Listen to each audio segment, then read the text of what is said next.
43 minutos em toda a data FIFA foi o tempo necessário para o Luiz Henrique se garantir na seleção brasileira. E é interessante demais a gente perceber todo o repertório que ele entregou em só 20 minutos por jogo. Contra o Chile, ele foi basicamente aquele ponta tradicional que a gente está acostumado, pisando na linha lateral, guardando posição e partindo para cima no 1 contra 1, uma função importantíssima para a seleção do Dorival. E ele deixou isso claro, inclusive, nas últimas coletivas, como que uma prioridade do time dele é sempre manter a amplitude máxima do campo, ou seja, manter aquela largura total ao longo do jogo para garantir justamente esse desequilíbrio pelos lados do campo. E depois de já ver um bocado dessa seleção do Dorival, a gente já começa a entender que os padrões estão muito claros e a importância do Luiz Henrique nesse modelo de jogo. Na parte ofensiva, o Brasil parte de uma saída de 3, com Gabriel Magalhães de zagueiro pela esquerda, o Marquinhos um zagueiro central e o lateral direito vira um zagueiro pela direita, independente se é o Danilo, como foi contra o Chile, ou se é o Wanderson, como a gente viu nesse jogo contra o Peru, até surpreendendo um pouquinho essa função, já que a gente esperava o lateral do Mônaco com mais ultrapassagem. Se o lateral direito fica um pouquinho mais fechado, a diferença vai lá pro lado esquerdo. O lateral esquerdo vira efetivamente um ponta, ele ultrapassa e ocupa a amplitude, a largura do campo pelo lado esquerdo, independente se é o Arana, como a gente viu em outras datas FIFA antes dele se lesionar, ou o Abner, o substituto dele nesses jogos contra o Chile e contra o Peru. Pensando assim, pode até parecer um desenho meio assimétrico, né? De um lado funciona de um jeito, do outro lado funciona de outro, o time fica meio torto, mas na prática você vai ver que é coisa mais simples do que parece, porque vai influenciar no comportamento dos pontas. Na esquerda, se é o lateral que sobe, o ponta que tá por ali, ou seja, o Rodrigo, como foi nessa data FIFA, vai jogar por dentro, praticamente como um meia ali do lado do Rafinha. E aí a gente chega justamente no Luiz Henrique, o ponta direita. Se o lateral direito joga mais baixo, o ponta direito se mantém mais aberto. Claro, o Dorival ele deixa muito claro que ele dá liberdade para os jogadores criarem, se movimentarem, mas ele parte daquela condição justamente para procurar um contra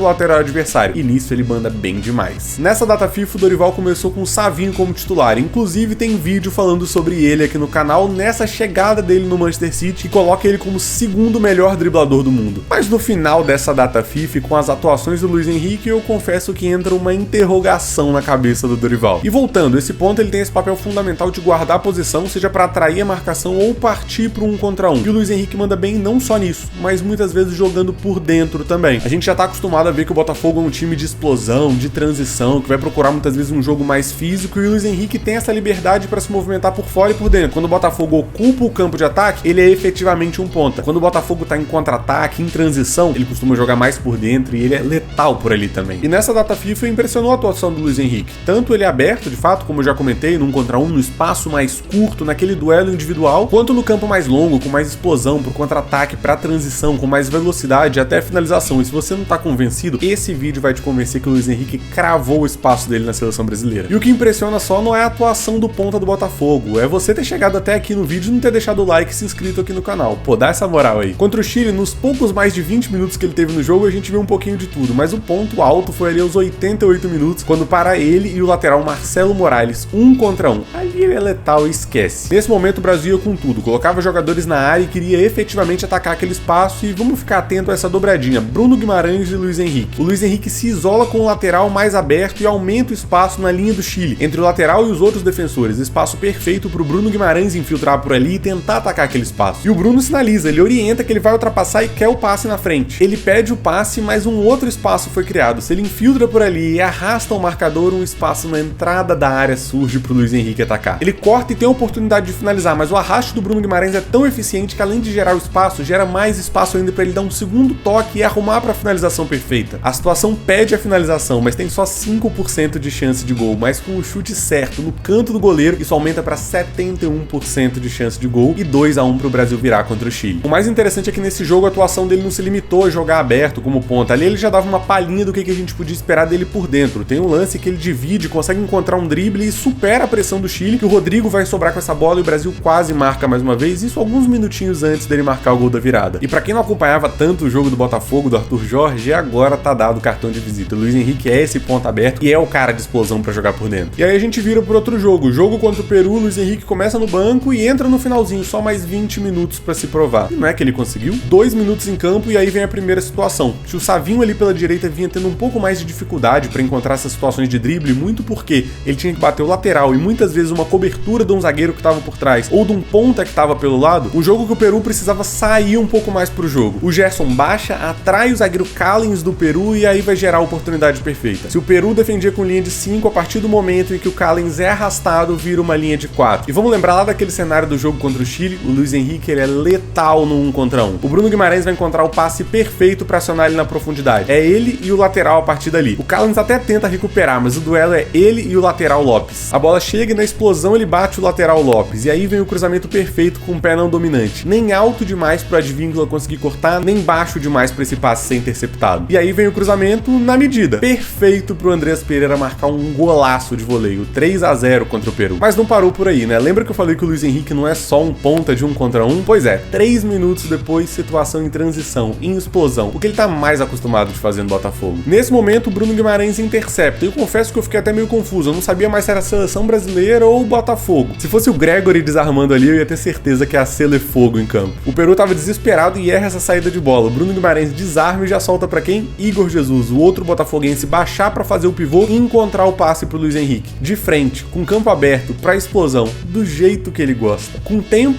e com espaço, independente se é do lado do campo ou por dentro, ele é letal. 0.09 XG, 9% de gols esperados, e com uma excelente finalização, ele passa isso para 73% de chance de gol e bola na rede. E teve até um outro lance que ele esboçou, pegou na ponta, veio cortando por dentro, e eu até lembrei do Brasil e Chile, mas deixa pra lá. 43 minutos numa data FIFA, 2 gols, 1 assistência, e da seleção ele não sai mais.